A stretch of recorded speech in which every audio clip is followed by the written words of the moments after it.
Organisation has always been something I've struggled with. I'm convinced there will never be a time when I don't forget to bring something on a camp. And although this is not necessarily a good thing, I can control the severity of the things I leave behind, to an extent. By this I mean making sure I have all the essentials packed before worrying about all the little fun things like my video camera or a pack of cards or something. On this camp I did forget to bring my hydrolyte, which affected me on the first day. We reached a point about midway through the day when I started feeling pretty bad with a headache and I was kind of nauseous. And although I felt bad about it, the group stopped and I was able to regroup a little bit.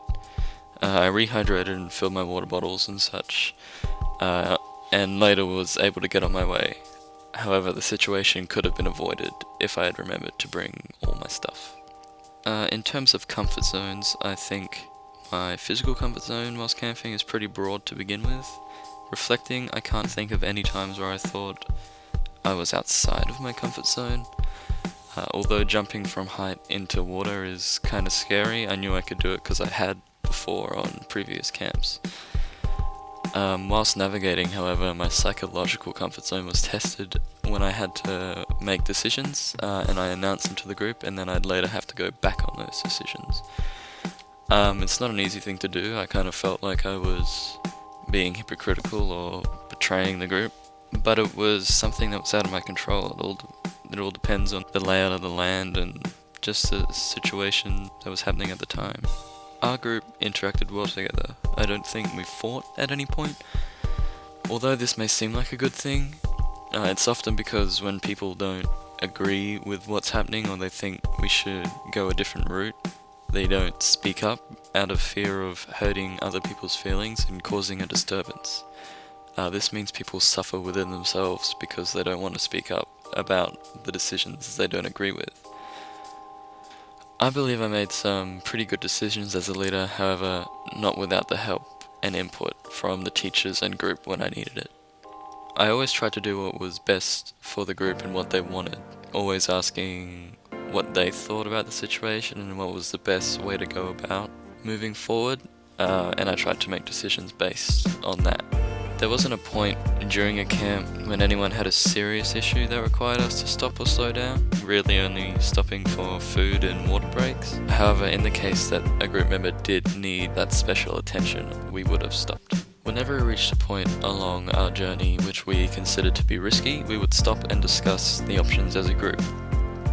For example, there was a point on my leadership day when we had wandered slightly off course inside a gully. There were 3 options for moving forward. 1. Retrace our steps and go back through the gully and continue down the right path. 2. Walk along a steep rocky wall. Or 3. Go down into the creek beside us, which was overgrown, but it was still possible to walk through the center. I asked the group what they thought. One person said they'd like to go through the creek, whilst the other 2 preferred the rocky slope. After some thought, I chose to go through the creek as I thought it was the safest option. Later that day we reached a point where we had to traverse down a steep slope, dropping 100 meters in elevation after about 300 meters of walking. Jack, Sarah and I scouted out the area to decide whether or not it would be safe to go about this route. After much deliberation, we went back to the group having concluded that it would just be too risky, and had a backup route in mind for getting down. After talking with the other group members, we found we may have been looking in the wrong area slightly before the point that was planned to go down.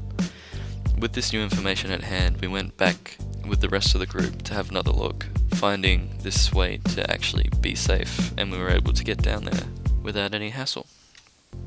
Wherever we went, we as a group always looked for signs of rubbish. Whose is that? Oh! Oh! Litter! Litter!